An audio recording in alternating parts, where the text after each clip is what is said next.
الحمد لله المنعم على خلقه المتفضل بإحسانه وكرمه الذي نزل الفرقان على عبده ليكون للعالمين نذيرا وأصلي وأسلم على من بعثه الله رحمة للعالمين بشيرا ونذيرا وداعيا إلى الله بإذنه وسراجا منيرا صلى الله عليه وعلى آله وصحبه وسلم تسليما كثيرا أما بعد. Alhamdulillah jamaah sekalian yang dirahmati oleh Allah Subhanahu wa taala, pada pagi hari ini kita bisa mengadakan kajian bersama. Insya Allah kajian yang pertama tentang ilmu tafsir insya Allah, dan akan kita mulai dari juz amma insya Allah. Karena juz amma itu termasuk surat-surat yang pendek atau dikatakan oleh ahli tafsir sebagai surat-surat yang mufassal. Jadi juz amma itu biasanya suratnya yang putus-putus ya, nggak kayak surat-surat yang di awal.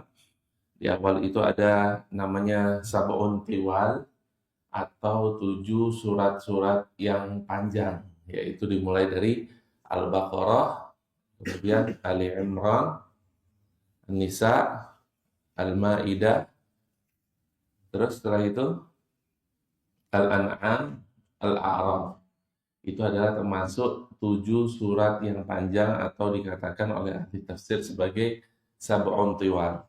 Namun yang akan kita bahas pada pagi hari ini adalah surat-surat mufassal atau surat-surat yang pendek, yang putus-putus, yang mana biasanya kita tahu bukan hanya di Indonesia namun di seluruh dunia, imam-imam masjid pasti menghafalkan surat-surat pendek atau surat-surat mufassal ini. Dan sering dibaca dimanapun, di belahan dunia manapun, surat-surat pendek ini oleh para imam. Oleh karena itu, saya mengajak diri saya sendiri dan para jamaah sekalian untuk minimal menghafal dari surat-surat yang ada di juz amma ini. Karena sangat luar biasa mudah insya Allah bagi orang yang berusaha untuk menghafalkannya, dan sangat besar sekali faedah dan manfaat dari menghafalkan surat-surat ini. Dan juga ketika imam membaca Al-Quran, kita bisa nyambung, kita bisa membersamai imam dalam bacaan tersebut. Itu merupakan salah satu keutamaan dari kita menghafalkan surat-surat pendek tersebut. Dan surat-surat pendek ini diklasifikasikan oleh para ahli tafsir, yaitu mulai dari juz 26, dari surat Al-Hujurat sampai surat An-Nas, itu termasuk surat-surat yang mufassal atau surat-surat yang pendek, yang mampu untuk kita hafalkan dengan izin Allah Subhanahu wa taala. Jadi biasanya orang-orang yang mau menghafal itu bukan dari Al-Baqarah dulu, tapi dari An-Nas dulu. Dari An-Nas ke belakang sampai surat-surat yang pendek ya, biasanya kalau yang mau menghafal sampai juz amma saja ya sampai An-Naba. Tapi kalau mau ke belakang bisa sampai surat Al-Hujurat, dan kalau sudah selesai baru biasanya mulai lagi menghafal dari surat Al-Baqarah atau dari depan. Jadi memang metode menghafal di berbagai macam tempat atau di kebanyakan tempat adalah memfokuskan dari surat-surat yang pendek dulu. Karena memang hati kita ini terbiasa untuk menerima yang lebih mudah dulu. Yang lebih gampang dulu, baru setelah itu beranjak kepada yang lebih susah atau yang lebih panjang-panjang. Oleh karena itu, jamaah sekalian yang dirahmati oleh Allah Subhanahu wa taala, bagi orang yang menghafal surat-surat pendek, bagi orang yang banyak hafalannya, dia akan lebih semangat untuk melaksanakan sholat sunnah. Sholat sunnah lebih semangat karena dia mempunyai hafalan yang banyak. Oh, saya sudah punya hafalan yang baru. Saya akan baca surat ini ketika saya sholat malam, atau ketika saya sholat sunnah-sunnah yang lainnya, sholat duha misalnya lebih dari 2 rakaat dan lain sebagainya. Oleh karena itu, motivasi dari menghafalkan surat ini adalah untuk kita bersama memperbanyak sholat-sholat sunnah. Kemudian yang sekalian yang dirahmati oleh Allah Subhanahu wa taala, di antara keutamaannya lagi, kita menghafalkan berbagai macam surat-surat pendek juz amma atau juz 29 ke belakang adalah kita tidak mudah gelisah ketika imam membaca surat-surat yang panjang. Dan biasanya kadang-kadang kalau kita mendengarkan imam baca surat yang panjang, kita gelisah. Kapan selesai? Kapan selesai? Kok lama? Karena apa? Karena dia tidak ngerti. dia nggak ngerti ayatnya, apalagi tafsirnya. Apalagi tafsirnya dia tidak paham. Tapi kalau dia sudah mempunyai hafalan, dia semakin nyaman. Coba buktinya orang yang biasanya umroh ya, pergi ke Masjidil Haram, pergi ke Masjid Nabawi. Ih, kok dia rukuk loh imamnya, padahal kita lagi asik mendengarkan. Atau sholat raweh, ya Allah kok udah rukuk, padahal kita lagi asik menyimak dari bacaan Al-Quran tersebut. Bahkan kebanyakan orang yang tidak hafal pun asik ya menyimak dari bacaan imam-imam yang membaca surat-surat panjang. Namun dengan kita menghafal, kita lebih khusyuk lagi dan kita tidak mudah gelisah karena imam membaca sangat panjang. Kemudian jemaah sekalian yang dirahmati oleh Allah Subhanahu wa taala, memang kita penting untuk mengerti tafsir dari perkataan siapa, yaitu perkataan Rabbul Alamin. Perkataannya Allah Subhanahu wa taala. Kalau misalnya atasan kita ngomong terus kita tidak ngerti, pasti kita, apa ya maksudnya dari perkataan bos saya tadi? Nah, apalagi ini perkataan dari Allah Subhanahu wa taala yang seharusnya kita berusaha untuk memahami arti ayat per ayat dari perkataan Rabbul Alamin Allah Subhanahu wa taala. Oleh karena itu, kita semaksimal mungkin berusaha untuk belajar ilmu tafsir.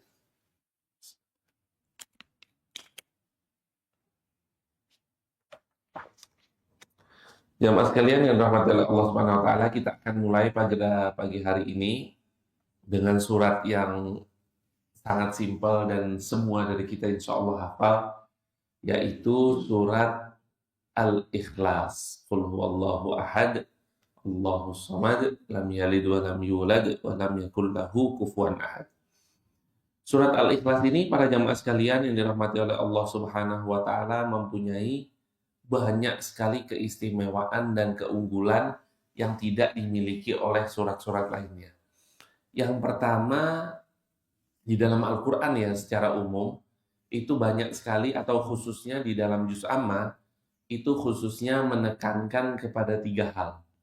Yang pertama yaitu iman kepada Allah Subhanahu wa taala, yang kedua iman kepada rasul-rasul Allah Subhanahu wa taala, dan yang ketiga yaitu al-iman bil yaumil akhir atau iman kepada hari akhir. Biasanya di antara ketiga ini banyak sekali ditekankan di dalam Juz Amma. Karena apa? Karena 3 hal ini adalah hal yang paling sering diingkari oleh orang-orang musyrik. Orang-orang musyrik banyak sekali yang ingkar kepada Allah Subhanahu wa taala. Oleh karena itu, salah satunya surat Al-Ikhlas ini diturunkan oleh Allah Subhanahu wa taala sebagai wujud pemberitahuan kepada mereka bahwasanya kewajiban iman kepada Allah Subhanahu wa taala. Kemudian juga iman kepada rasul-rasul Allah Subhanahu wa taala.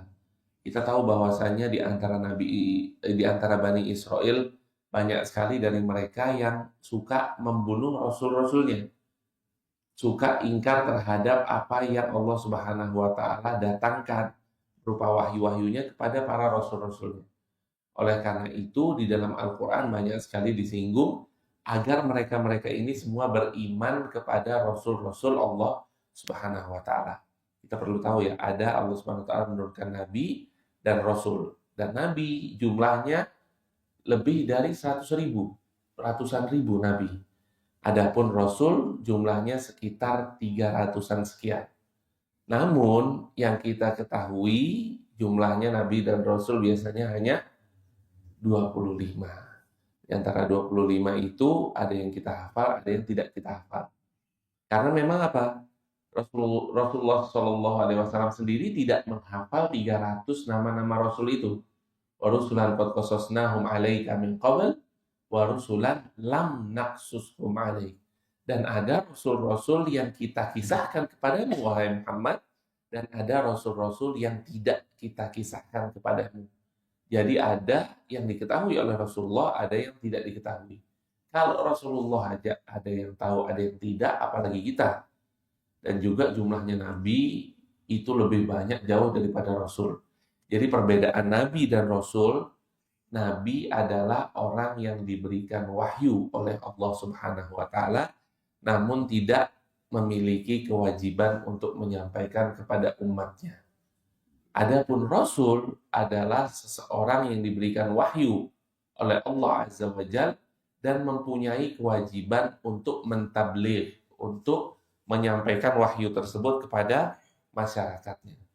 Oleh karena itu, setiap nabi belum tentu rasul, tapi setiap rasul sudah pasti nabi.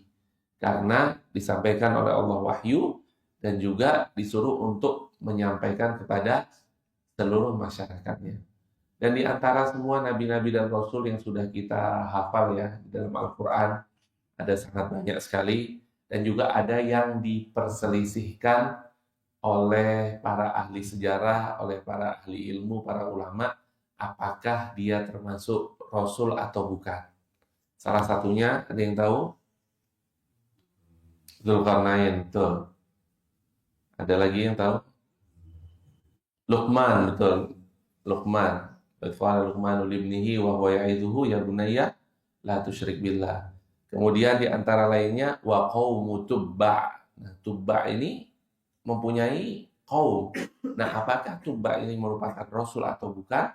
Wallahu a'lam. Sebagian kecil dari para ulama mengatakan dia termasuk dari rasul, selain dari Dzulqarnain, selain dari Luqman, ada Tubba juga, ada Khidir, dan ada yang lainnya juga. Jadi oleh karena itu, yang kita ketahui bukan hanya 25 saja ya Rasul-Rasul Allah Subhanahu wa taala, namun lebih dari itu. Kemudian para jamaah sekalian yang dirahmati oleh Allah Subhanahu wa taala, juga iman kepada al-yaumul akhir, kepada hari kiamat. Karena banyak sekali diingkari. Kalau mereka semua tidak mengingkari tentang yaumul akhir, tentang hari kiamat, yang mereka tidak menjadikan dunia ini sebagai tempat fokus untuk hidup. Coba kita lihat orang-orang bule-bule yang datang, mereka kayaknya berbuat menganggap bahwasannya tempat ini adalah surga. Mereka bebas melakukan apapun yang mereka inginkan. Karena apa? Karena mereka tidak percaya dan tidak mengimani bahwasanya ada kehidupan setelah kehidupan ini. Padahal kalau mereka beriman bahwasanya ada kehidupan setelah kehidupan ini, pasti mereka berusaha semaksimal mungkin untuk mempersiapkan kehidupan berikutnya dengan semaksimal mungkin beramal di kehidupan yang saat ini. Nah, apalagi kita yang merupakan orang muslim, yang merupakan orang yang diberikan akal oleh Allah Subhanahu wa taala untuk berpikir dan dibukakan jalan hidayah oleh Allah Subhanahu wa taala untuk beriman kepada Allah dan kepada yaumul akhir dan kepada hari akhir, tentunya harus lebih mempersiapkan diri, tidak fokus kepada dunia saja. Oleh karena itu, di antara ayat-ayat yang sangat banyak tadi, Allah Subhanahu wa taala mengkisahkan agar kita beriman kepada Allah Subhanahu wa taala, kepada rasul-rasulnya, dan kepada al-yaumul akhir. Insya Allah kita akan membahas surat Al-Ikhlas. Surat Al-Ikhlas ini adalah surat ketiga terakhir dari Al-Quran, yaitu An-Nas, Al-Falaq, dan Al-Ikhlas. Namun ada sesuatu yang berbeda dari surat Al-Ikhlas ini. Di dalam surat Al-Ikhlas ini tidak ada kata Al-Ikhlas. Sedangkan di dalam surat-surat lainnya ada penggalan dari surat tersebut. Contohnya surat An-Nas, Qul a'udzu birabbin nas. Al-Falaq, Qul a'udzu birabbil falaq. Al-Baqarah, Innallaha ya'murukum an tadbahu baqarah. Ali Imran juga seperti itu. An-Nisa juga seperti itu. Namun di dalam surat Al-Ikhlas ini tidak ada kata Al-Ikhlas. Kenapa? Nah, ini akan kita bahas. Al-Ikhlas sendiri diambil dari kata-kata kholusoh. Kholusoh yang berarti murni. Murni atau kemurnian, yaitu kita murni mengesahkan Allah Subhanahu wa taala, murni mengatakan dan menjelaskan bahwasanya Allah Subhanahu wa taala hanya satu. Jadi ini pemurnian tauhid kita, pemurnian ibadah kita, semuanya ada di dalam surat Al-Ikhlas. Asbabun nuzulnya atau sebab diturunkannya surat Al-Ikhlas yaitu ada seorang musyrik yang datang kepada Rasulullah SAW dan ia mengatakan, ya Muhammad, unsur lana rabbak, wahai Muhammad, deskripsikan seperti apa sih Tuhanmu. Sif lana rabbak atau unsur lana rabbak, coba kasih tahu Tuhanmu itu seperti apa. Orang musyrik ini bertanya kepada Rasulullah SAW. Kemudian dijelaskan oleh Rasulullah SAW, Qul huwallahu ahad, Allahus samad, lam yalid wa lam yulad, wa lam yakul lahu kufuwan ahad. Qul, katakanlah wahai Muhammad, huwallahu ahad, Allah Subhanahu wa taala yang Maha Esa, yang Maha Satu. Allahus samad, sesungguhnya Allah Subhanahu wa taala tidak tergantung terhadap siapapun, terhadap manusia apapun, dan kita semua manusia bergantung kepadanya atau kepada Allah Subhanahu wa taala. Lam yalid wa lam yulad, beliau tidak mempunyai anak dan beliau juga tidak dilahirkan. Walam yakul lahu kufuwan ahad, dan tidak ada satu tandingan apapun bagi Allah Subhanahu wa taala. Jadi surat ini merupakan murni atau menjelaskan tentang kemurnian tauhid dan menjelaskan juga tentang sifat-sifat Allah Subhanahu wa taala. Jadi lengkap ya, walaupun hanya 4 ayat saja dan sangat-sangat pendek, namun lengkap menjelaskan tentang sifat-sifat Allah Subhanahu wa taala. Dan kita perlu tahu jemaah sekalian yang dirahmati Allah Subhanahu wa taala, bahwasannya al-ikhlas adalah, atau dikatakan dalam bahasa lainnya, thuluthul Quran atau sepertiga Al-Quran. Apa yang dimaksud sepertiga Al-Quran? Di dalam hadis Rasulullah SAW bersabda, ayajizu ahadukum ayyaqra'a thuluthal Quran. Apakah kalian tidak mampu untuk membaca sepertiga Al-Quran? Maka Rasulullah SAW melanjutkan hadis tersebut, Qul huwallahu ahad ta'dilu thulutsal Qur'an. Qul huwallahu ahad, seperti sepertiga Al-Qur'an. Nah, seperti sepertiga Al-Qur'an ini apa? Nilainya. Nilainya seperti sepertiga Al-Qur'an. Bukan berarti dia ngomong sama temannya, "Oh, apa hari ini? Ya, aku hatam berapa kali? 3 kali." Kok bisa? 3 kali kali 3, 9 kali baca Qul huwallahu ahad. Bukan begitu maksudnya. 3 kali baca Qul huwallahu ahad berarti hatam Al-Qur'an, bukan. Yang dimaksud sepertiga Al-Quran adalah, di dalam Al-Quran itu ada 3 poin penting. Allah Subhanahu wa taala menjelaskan yang sepertiga, yaitu tentang sifat-sifat Allah Subhanahu wa taala. Jadi di antara sepertiga Al-Quran menjelaskan tentang sifat-sifat Allah Subhanahu wa taala. Yang sepertiga lagi menjelaskan tentang hukum-hukum yang ada di dalam Al-Quran. Hukum waris, hukum orang yang mencuri, hukum orang yang membunuh secara sengaja, hukum orang yang membunuh secara tidak sengaja, hukum orang yang berzina, hukum-hukum dan lain sebagainya. Semua hukum-hukum Allah Subhanahu wa taala sudah jelaskan di dalam Al-Qur'an. Dan yang sepertiga lagi tentang kisah-kisah. Banyak sekali kita dapatkan kisah-kisah nabi-nabi, orang-orang terdahulu sebelum Rasulullah SAW. Ada tentang kisah Nabi Nuh alaihissalam, yang mana Allah Subhanahu wa taala berikan kisah tersebut, jelaskan kepada Rasulullah SAW, karena ketika itu Rasulullah mendapatkan tantangan dakwah yang sangat luar biasa. Beliau diturunkan oleh Allah Subhanahu wa taala Al-Qur'an mulai dari fase Makkah atau surat-surat Makkiyah, yaitu surat-surat yang diturunkan oleh Allah Subhanahu wa taala sebelum hijrahnya Rasulullah SAW ke Madinah Al-Munawwarah. Dengan tujuan apa?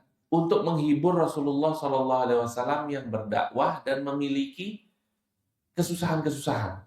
Salah satu contohnya yaitu kisah Nabi Nuh alaihissalam. Inni da'autu qaumi laila wa nahara wa lam yazidhum du'ai illa firara.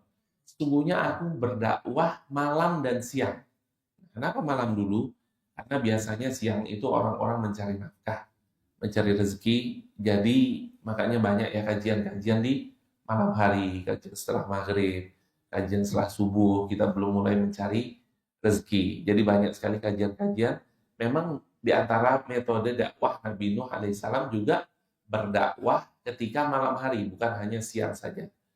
Falam yazidhum du'ai illa firara. Tapi dengan dakwahku justru banyak yang lari. Nah, kita bayangin ya. Dan bahkan Nabi Nuh alaihissalam dakwah kurang lebih sekitar 950 tahun. Namun yang ikut menjadi masyarakat atau yang ikut dalam dakwah Nabi Nuh alaihissalam, umat beliau yang beriman kurang lebih dikatakan oleh ahli sejarah sekitar 80. Nah, kalau 950 tahun, 80 saja yang ikut, itu berarti kalau dibagi ya, kurang lebih sekitar 12 tahun sekali. Jadi 12 tahun satu orang yang beriman. Dakwah lagi 12 tahun satu orang yang beriman. Padahal beliau berdakwah malam dan siang. Orang-orang yang sedang kumpul-kumpul didatangi, didakwahi. Orang-orang yang sedang di pasar didatangi, didakwahi. Kemudian di masjid juga didatangi dan didakwahi. Kalau kayak kita nih, kita ngelihat yang datang, mana lah ya pribadi, yang datang kajian cuma 2 orang, 3 orang, kajian diliburkan.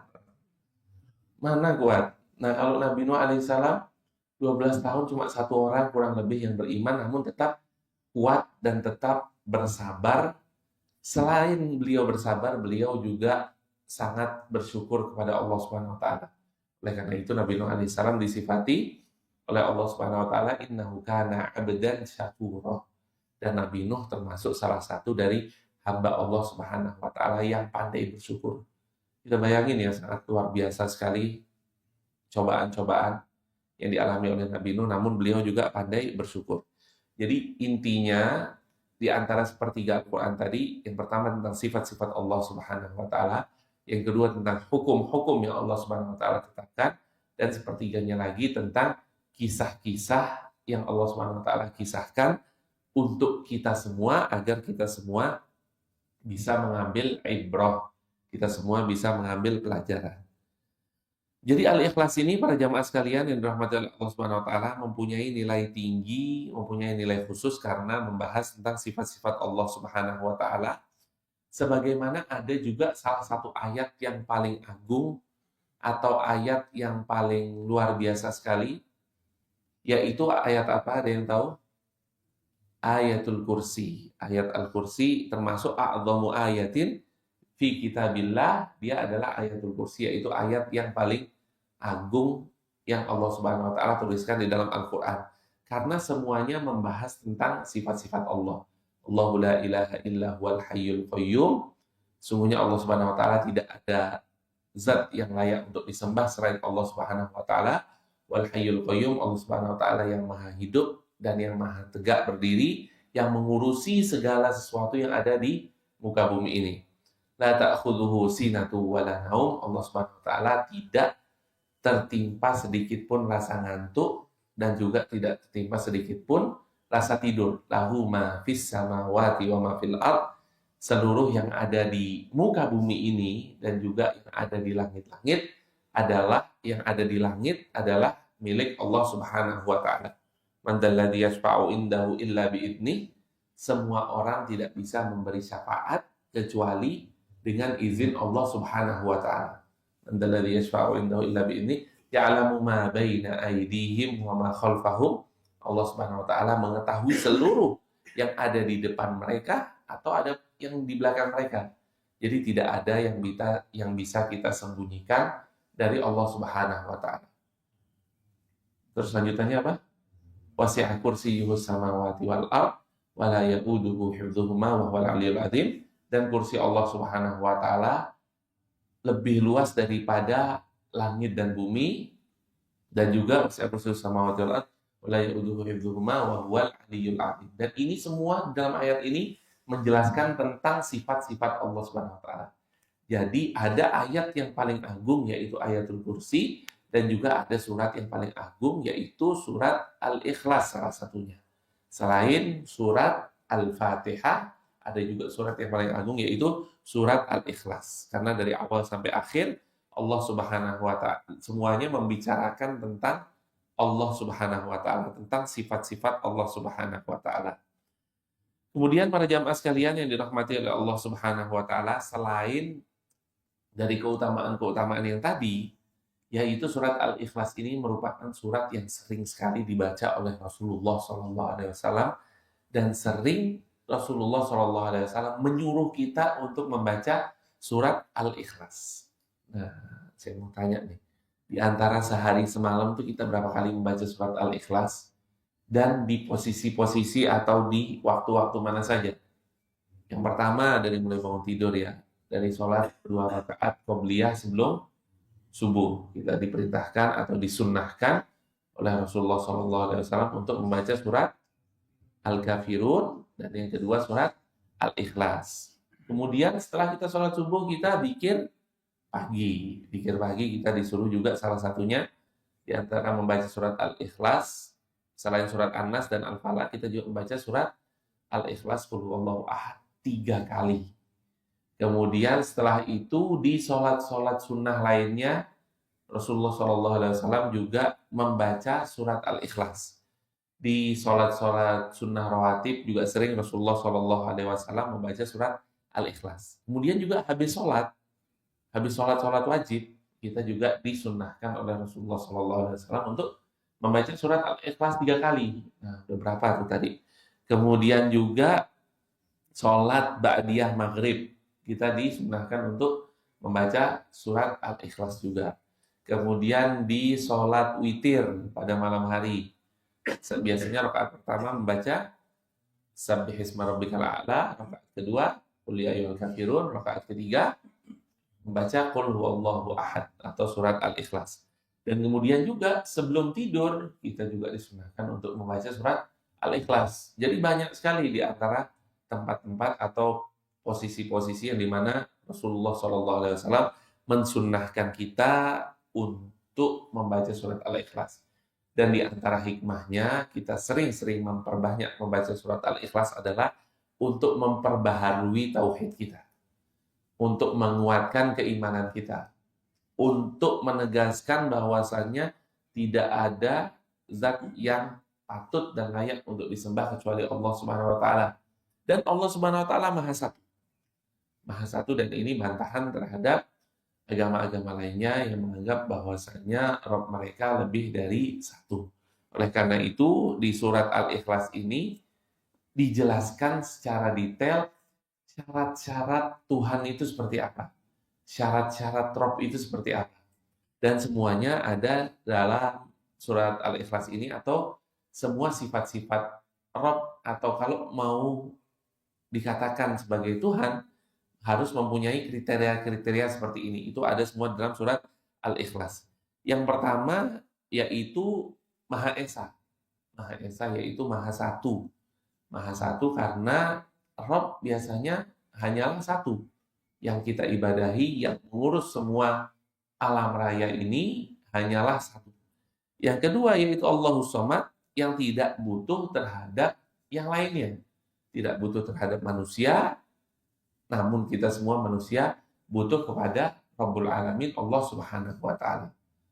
Jadi kalau ingin dikatakan Tuhan, berarti dia tidak butuh terhadap siapapun yang ada di muka bumi ini, termasuk tidak butuh terhadap ibadah kita. Namun kita diperintahkan oleh Allah Subhanahu wa taala untuk beribadah agar kita sendiri yang selamat, kita sendiri yang mendapatkan rahmat dari Allah Subhanahu wa taala.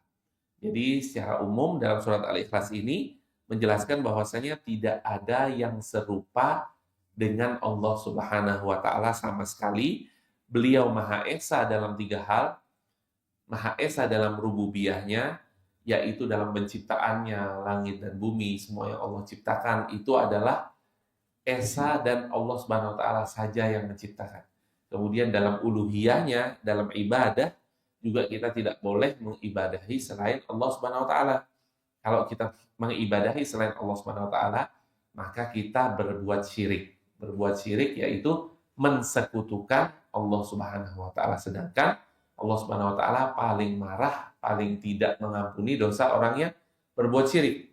Dikatakan dalam Al-Qur'an, Allah Subhanahu wa taala berfirman, "Innallaha la yaghfiru an yushraka bihi." Sungguhnya Allah Subhanahu wa taala sekali-kali tidak akan mengampuni orang yang berbuat syirik kepadanya. Wa yaghfiru ma duna dzalika liman yasha, dan Allah Subhanahu wa taala mengampuni dosa-dosa lainnya selain dosa syirik bagi yang Allah Subhanahu wa taala kehendaki.